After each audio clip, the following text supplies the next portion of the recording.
Hi there, it is Claire Leroy here, back with another video. Now on this channel, in case you are new, I share videos for designers, decorators and home renovators who want to create beautiful homes to live in, as well as businesses that they love to work in. And what I want to do on today's video is actually share another SketchUp quick tips video with you.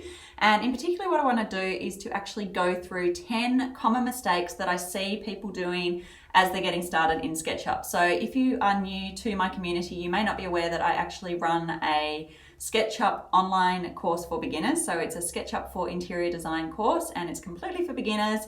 It's a course that we have a lot of fun in. We don't do learning in the traditional sense where it's boring sort of stuff. So we have a lot of fun. And so the 10 things that I've collected up for you today are actually things that people ask me about all the time. So these are little mistakes that people make as they're first getting started, or things that people email me about before they come and take my course, about things that maybe aren't working well with their SketchUpping. So that is what we're going to look at today, 10 of the most common mistakes that I see people making in SketchUp. So if this sort of video or productivity or design tips or how to run your business tips are things that are of interest to you, that's the sort of thing I share here on my channel. So if you are new, please do think of subscribing. That would be wonderful. And also hit that notification bell, because I would love for you to be notified when my videos come out. I do try to share new videos every Thursday, so look out for those. But in the meantime, let's jump into today's video where I'm sharing 10 mistakes that people make when they're getting started in SketchUp.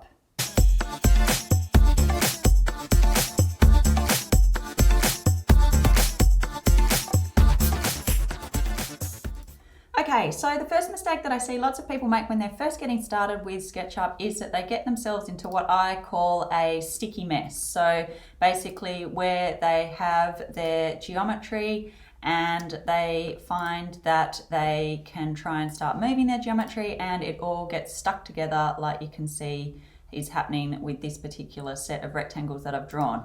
And the reason that this happens is that one of the crucial things about working in SketchUp is that you're really organized with your modeling, and that you group things and organize things in a really systematic way. So I've got the same two rectangles. If we go back and undo that, so you can see we've got two rectangles there. And then the issue with these two rectangles is that they actually just haven't been grouped, because that means that the geometry is all sticking together and gets you into what I call a sticky mess. Instead, what you want to do is actually be grouping the different parts of your model separately, which you do by double clicking, right click and make group. You wouldn't do it with that sort of thing, but just to show you how to do it. And then what happens if we try again on this set of rectangles, if I start moving this rectangle around, you'll see that I can move it independently of this other rectangle here. So that means that you won't get yourself into this sort of mess that you see when we were doing this other sort of moving around there. Now you can see that we've grouped that little part of the rectangle now, so that bit's staying put, but this bit is still in a sticky mess. So that's a bit abstract in rectangles. In a real life example, so you can see here we've got a little room modeled up with some sort of wardrobes, and I've got here this wardrobe has been grouped really well, so when I go to move it around, I can easily move it. It doesn't get stuck to anything. My wall is also well grouped, so it means nothing is going to stick to my wall, versus on this side where I've got an ungrouped wall and some ungrouped geometry that I've created into this wardrobe. So I can't move this wardrobe now off this wall. It's like going to do this when I try and do that. And it just makes your modeling really hard, and lots of people get stuck with this. So that's the first issue that I see, getting yourself into a sticky mess. The way to solve this is to group and organize your model correctly.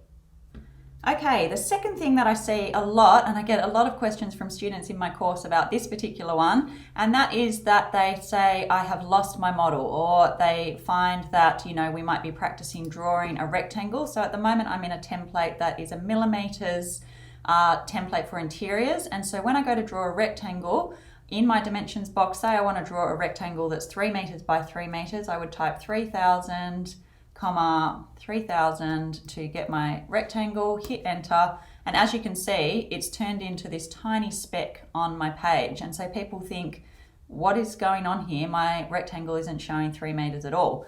The issue that you've got here is that you have zoomed out way too far on your canvas. So this is a very common mistake that I see with people who are just getting started with SketchUp.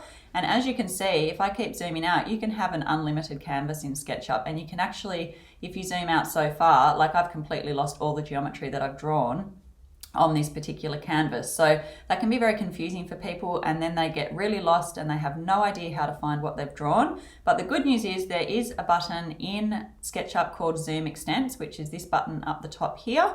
And when you get lost like this, or you think there might be something funky going on with your drawing, if you click this button, you'll find that all of the geometry that you have on your canvas is brought into view. So if I just click that, you can see over here now, I have that rectangle I drew, and over here now I have another little bit of model that we were looking at in the previous thing. So if I actually move this bit over closer to this other bit, and then I press Zoom Extents again, you can now see that we are coming back into focus. So then if I delete this rectangle altogether that we were just using as a guide, you can see that then we actually haven't lost our model at all. It's still here.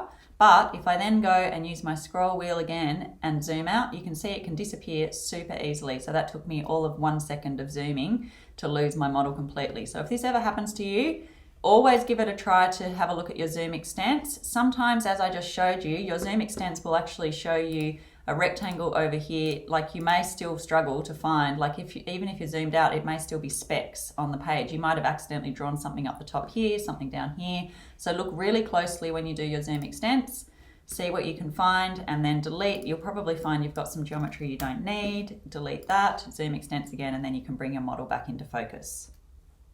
Okay, so another thing that I see lots of beginners not making use of are their shortcut keys. Now this can really speed your modeling up. So I see a lot of beginners, they click all the tools they need to, move their objects around, and then they'll click another one to go back to select, and then they'll have to click it again to select move again, and then they'll have to go back. So that all is very time consuming when you're working in SketchUp, because you do need to change your tools a lot.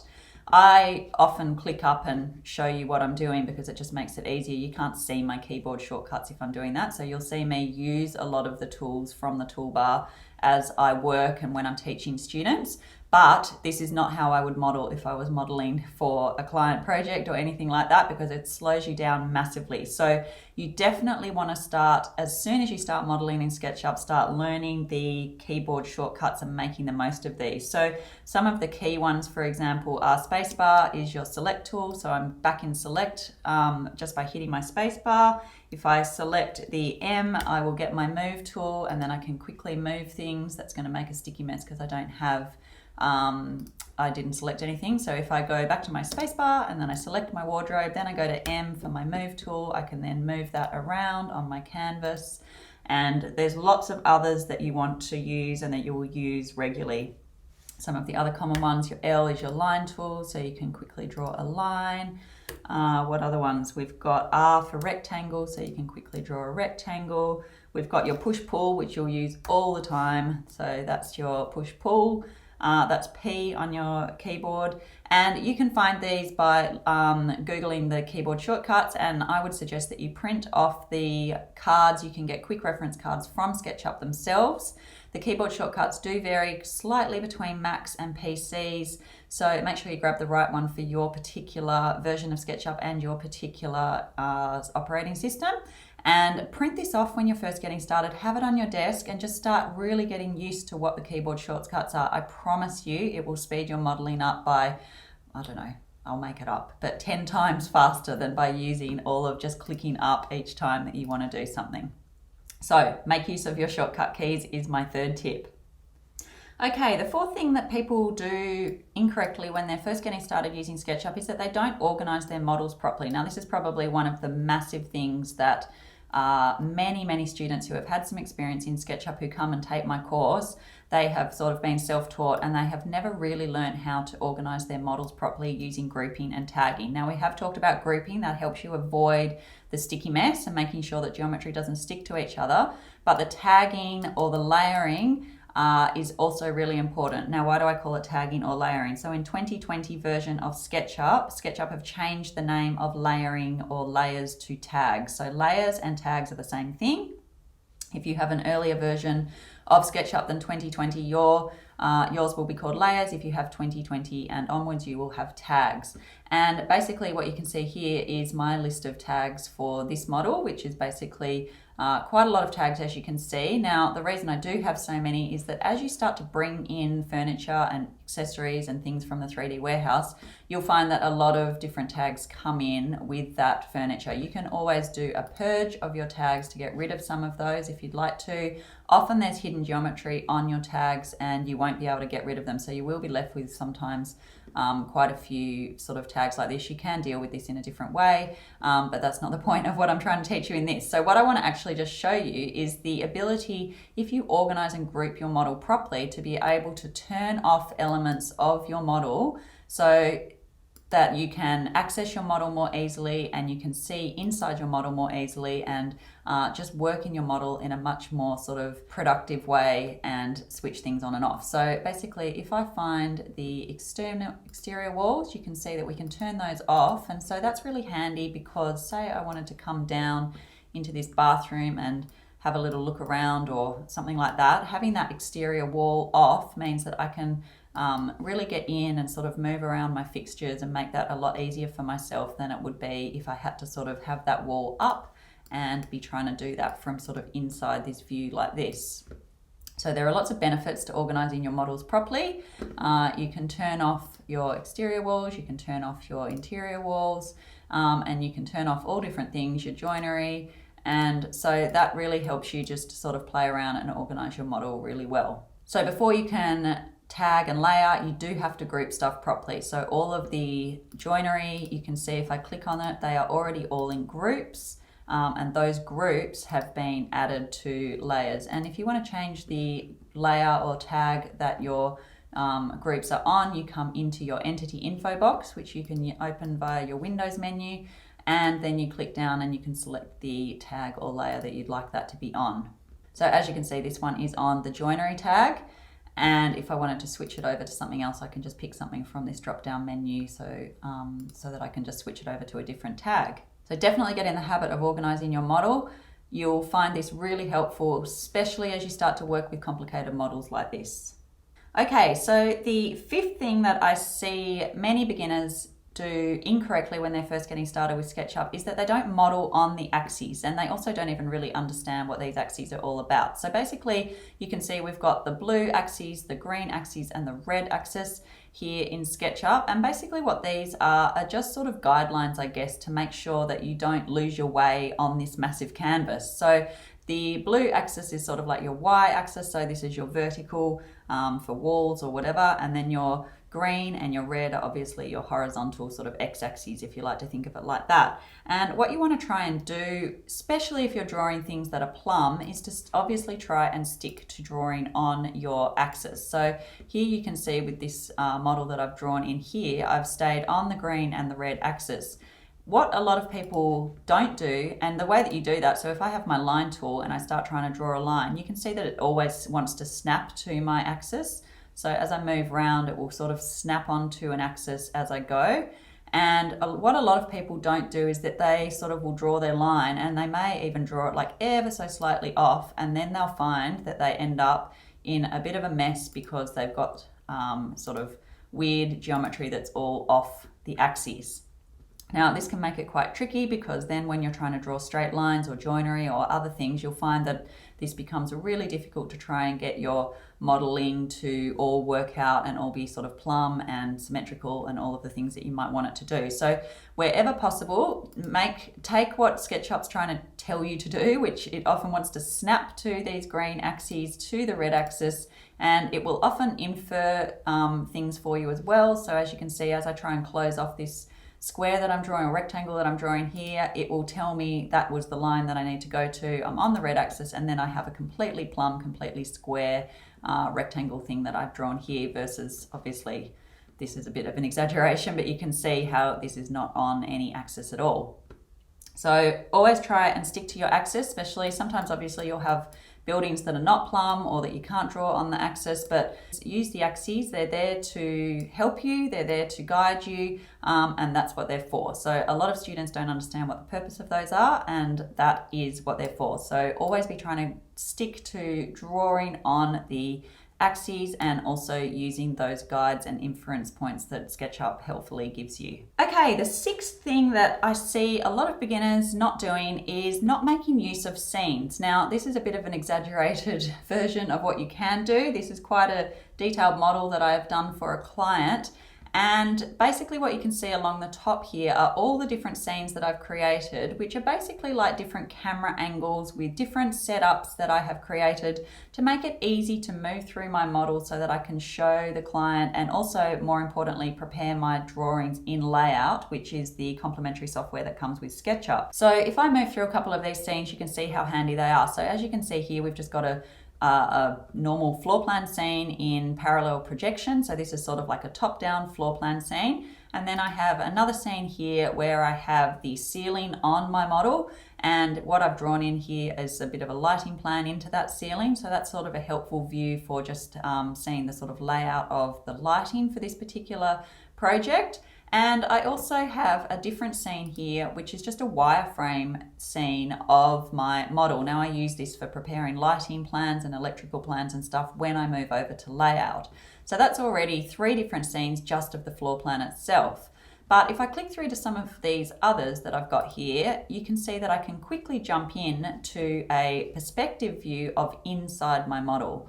And I can then move around my model with pre-prepared scenes that I have created that show different aspects of the model so that I can put these into my layout drawings and so that I can quickly and easily show my clients through their new home. So a lot of beginner students don't understand that they can do this. This also really helps when you want to prepare fly-through videos. You will need to create scenes in order to do that. And it's also just an easy way to jump through your model without it having to sort of scroll through and walk your way through every time you want to look at a different aspect. So make use of your scenes.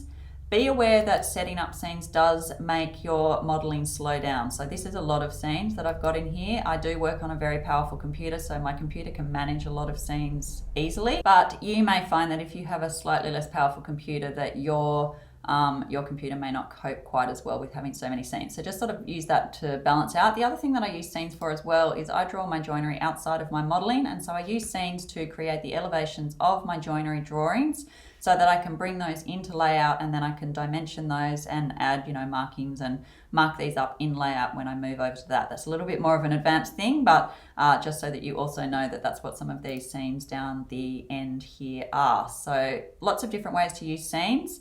And I highly, highly recommend that you start getting in the habit of doing that. So to do a scene, you will click on your scenes window and you can just add scenes here and then label them and manage them in there. If you do my course, obviously I teach you all about how to do this properly. So just know that that's available, but that's a quick overview of how the scenes work. Okay, the 7th thing that a lot of students come to me when they're first getting started and they have trouble as they're moving through the beginning stages of the course is that they find that they are having trouble moving some objects that they bring in from the 3D warehouse or just objects in general.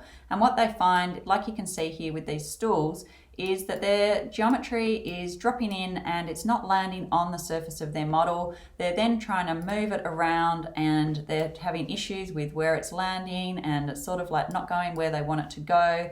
SketchUp's not really understanding what they're trying to do, and basically it's because they're not really being very organized about how they are moving this particular grouped piece of geometry. And another issue that people have a lot is that they drop their geometry and it sort of lands below the surface of their floor line and they're not really sure how to fix that. So sort of things to do with modeling. Now you can see that if we look in certain views, like if we look in this sort of angle, it almost looks like that chair is sitting on the floor, but it's actually just hovering about in space, and people often don't realize that as well. So students will often send me their models to have a look at, and I'll do a bit of an orbit round and I'll see that most of their furniture is floating around in space.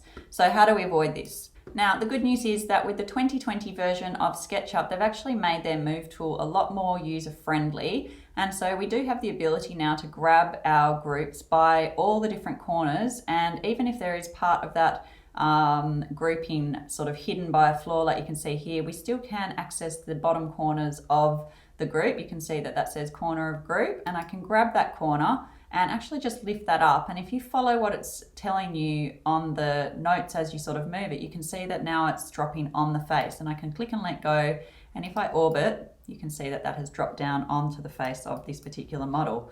So this has made it a lot more easy to be able to move stuff around in SketchUp. This wasn't as easy to do before. So again, if you just grab the corner, you can drop it up and put it on the face. But there are other ways of doing this as well. So one tip that I like to teach students is to always be moving your models around on something else that is flat. So we've got this floor surface here, and rather than sort of move this around in space, just always make sure that you are moving it and around on the surface, and also use your axes again here. So you can see I'm sticking to the green axis. I'm not moving it off the axis there. I'm sticking it on the green, or I can move it up on the blue, or I can move it across on the red. So just be a little bit slower, be a bit patient with it, and you will find that it's much easier. You can also use a wall if you want to move it up on the blue axis. It's the same as moving it up here on the blue axis, but sometimes SketchUp finds that a bit tricky to do. So you can always find other flat surfaces to move things around on if that's easier. So another tip is to go into the top-down view. And again, you can move around easily there. So if you were trying to place this stool under a bench, or if you had a dining chair and you were trying to place that under a dining table, you can then use the face and move across on your axes in a sort of systematic way to try and move your model around.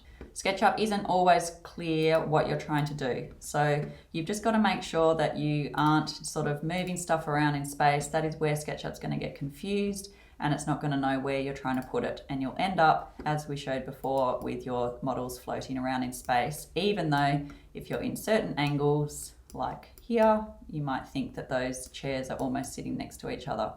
So just be careful of that, and make sure that you understand how to use that move tool, and that you use that really carefully and systematically. Okay, the 8th thing that I see a lot of people make mistakes with is that they bring too much stuff in from the 3D warehouse. Now, if you do not have a very powerful computer, which a lot of people don't, SketchUp can really slow down once you start bringing in models from the 3D warehouse. So you want to be very careful about what sorts of models you're bringing in. Things like plants, for example, have very high polygons, which is something that we talk about in the course. I don't have time to go into that in detail here, but basically, the more things and the more accessories, as fun as it is to bring them in from the 3D warehouse to sort of decorate and style your model, the slower your model is going to run. So just be really careful about what you're bringing in, and also be careful not to bring in models that have massive polygons, because they really are going to slow down your model. So things that have lots of curves, like this particular sofa here, and the throw and the cushions, is going to have a very high polygon count.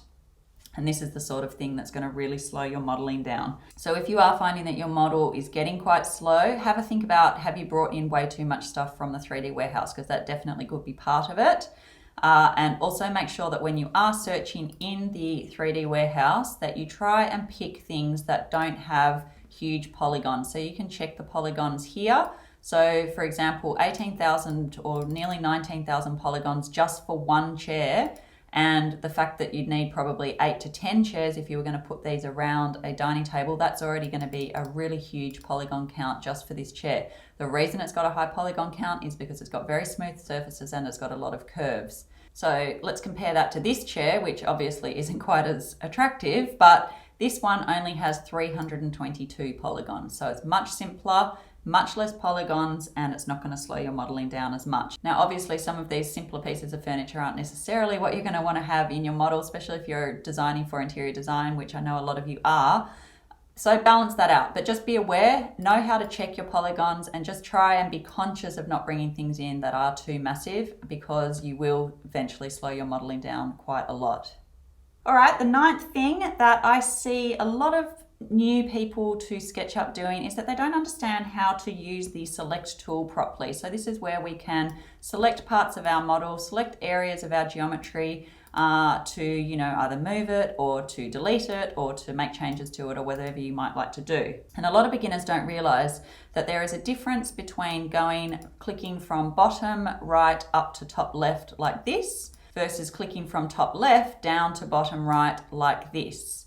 And as you can see, or you may have just noticed, the difference is that if we click from left to right like this, what will happen is that you will get this fixed line bounding box, and SketchUp will only select geometry that is in this bounding box completely to select if you do that. So as you can see, it's selected this wall and this piece of joinery here. Versus if I go from right to left, you will see we've got a dotted bounding box, and SketchUp will pick up anything that touches this bounding box. So any geometry that is touching or attached to this bounding box will then be selected. So that pretty much selects the entire model going that way versus just picking up the wall and the joinery by going from left to right. So just be aware that there is a difference in the way that you select. You've got your dotted line versus your solid bounding box. All right, and then the final thing that a lot of students come to me about is this problem that you can see here, where they'll send me their model and they'll say, I'm losing half my model. What on earth have I done? I don't understand what's going on. Now, this one is a very, very simple fix, but it's something that a lot of new students don't know. And the reason this happens is because what you're trying to do is look in a perspective angle while you are in the parallel projection camera angle. So the quick fix for this is switch over to perspective, and you'll find that you don't have any of your geometry missing at all. So don't try and look in perspective while you're in the parallel projection camera angle. That is what will cause the geometry to sort of disappear like this, because SketchUp doesn't really understand what you're trying to do, and it doesn't really like trying to show you perspective while it's in parallel projection. So that's a very quick fix, but it is a very, very common mistake and a very common question that I get asked by students.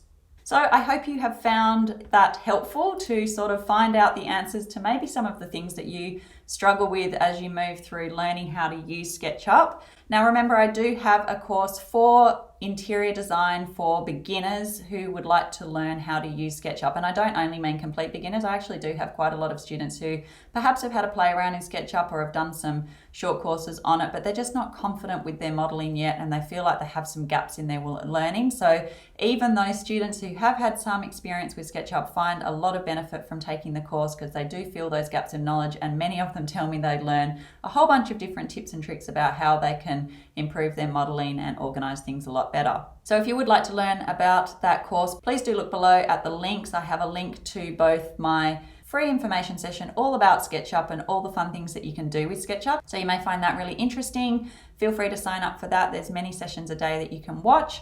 Otherwise, if you're ready to just jump straight into the course, I've also got a link there, and we would love to have you part of the course, and you can join the thousands of other students who are doing that course at the moment. We have a lot of fun learning SketchUp together. And if you've enjoyed this video today, please do consider giving it a thumbs up. That would really help me out a lot. So thank you very much in advance for that. And if you do like these sorts of videos and you'd like to see more of these, also make sure to subscribe to my channel and also hit that notification bell so that you know when my next video goes live. I do try and pop them up every Thursday, and so you will just get a notification when that happens. In the meantime, I hope you found those tips and tricks helpful, and I hope they help you improve your SketchUp modeling.